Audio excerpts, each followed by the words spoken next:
Hormuz প্রণালীতে ভবিষ্যৎ বহুজাতিক নিরাপত্তা মিশনের প্রস্তুতির অংশ হিসেবে মধ্যপ্রাচ্যে যুদ্ধজাহাজ মোতায়েন করছে যুক্তরাজ্য। শনিবার ব্রিটিশ সরকার জানিয়েছে তাদের যুদ্ধজাহাজ HMS ড্রাগনকে এই অঞ্চলে পাঠানো হচ্ছে, যাতে পরিস্থিতি অনুকূলে এলে হরমুজ প্রণালীতে জাহাজ চলাচল নিরাপদ রাখতে আন্তর্জাতিক উদ্যোগে অংশ নেওয়া যায়। খবর রয়টার্সের। বিমান প্রতিরক্ষা সক্ষমতা সম্পন্ন এই ডেস্ট্রয়ারটি মার্চ মাসে ইরান যুদ্ধ শুরুর পর পূর্ব ভূমধ্যসাগরে পাঠানো হয়েছিল সাইপ্রাস রক্ষার সহায়তায়। এর আগে ফ্রান্সও তাদের বিমানবাহী রণতরী নেতৃত্বাধীন নৌবহর দক্ষিণ লোহিত সাগরে মোতায়েন করে। বাণিজ্যিক নৌপথে আস্থা ফিরিয়ে আনতে প্রতিরক্ষামূলক পরিকল্পনায় লন্ডন ও প্যারিস একসঙ্গে কাজ করছে।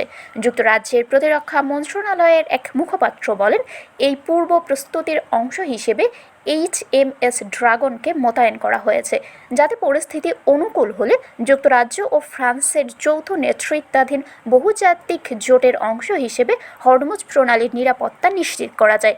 ফ্রান্স ও যুক্তরাজ্য হরমুজ প্রণালীতে নিরাপদ নৌ চলাচলের ভিত্তি গড়ে তুলতে একটি পরিকল্পনা নিয়ে কাজ করছে। প্রস্তাবটি বাস্তবায়নে ইরানের সঙ্গে সমন্বয় প্রয়োজন হবে এবং ইতোমধ্যে অন্তত 1 ডজন দেশ এতে অংশ নেওয়ার আগ্রহ দেখিয়েছে বলে রয়টার্সের প্রতিবেদনে উল্লেখ করা হয়েছে। শারমিন শিমু, বরেন্দ্র টেলিভিশন।